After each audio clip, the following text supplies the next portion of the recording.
বাসায় যেহেতু সবার অ্যালার্জি, তাই চিংড়ি মাছটা তেমন খাওয়াই হয় না। ফ্রিজে মেহমানদের জন্য চিংড়ি মাছ জমতে জমতে অনেকগুলো হয়ে গেছে।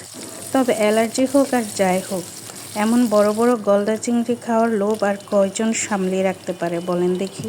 তাই রোজার মাস যেহেতু মেহমান এখন কেউ আসবে না, তাই গলদা চিংড়িগুলো নামিয়ে নিজেরাই তৈরি করে ফেললাম। আর আপনাদের সাথে শেয়ার করলাম আমি কিভাবে গলদা চিংড়িগুলো রান্না করছি। এই পর্যন্ত নিশ্চয়ই আপনারা বুঝতেই পেরেছেন আমি গলদা চিংড়ি মাছগুলো একটু পেঁয়াজ এবং রসুন কুচির সাথে তেলে ভেজে নিচ্ছি। একটু লবণ দিয়ে একদম ভালোভাবে তেলে ভেজে নিব। সাথে কিন্তু আমি একটা তেজপাতাও দিয়ে দিয়েছি। এরপরে দিয়ে দিচ্ছি একটু লবণ, পরিমাণ মতো, যতটুকু আমার প্রয়োজন ততটুকুই পরিমাণ মতো লবণ দিয়ে গলদা চিংড়িগুলো আর একটু বেশি করে ভেজে নিচ্ছি।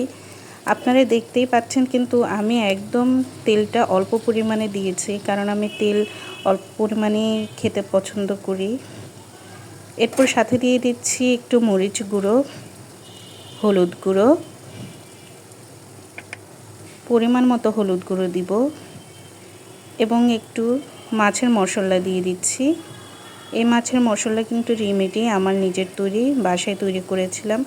সেই মাছের মশলাটা দিয়ে দিচ্ছি। এখানে ছিল 5 ফোড়ন, তারপরে জিরে এবং ধনিয়া।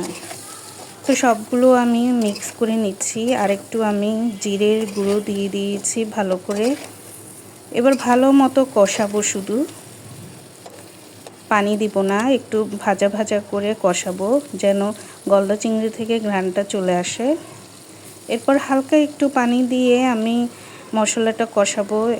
এই মশলাতে দিয়ে দিচ্ছি পেঁয়াজ বাটা, রসুন বাটা এবং সাথে অল্প পরিমাণে আদা বাটা। এগুলি দিয়ে আবার কষাই নিব। অল্প পরিমাণে পানি দিয়ে আমি হালকা হালকা করে কষাবো। অল্প আঁচে রান্না করতে হবে।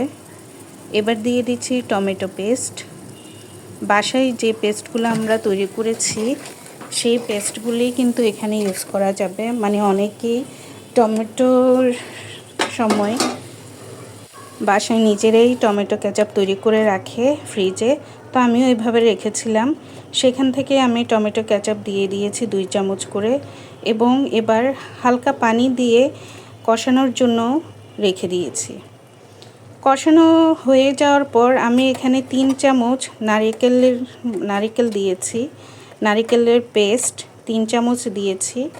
নারিকেলের পেস্টটা দিলে আলাদা একটা সুঘ্রাণ আসে, তাই আমি ওইটাও ইউজ করি গলদা চিংড়ি রান্না করার সময়। এবার প্রায় আমার কষানো হয়ে গেছে।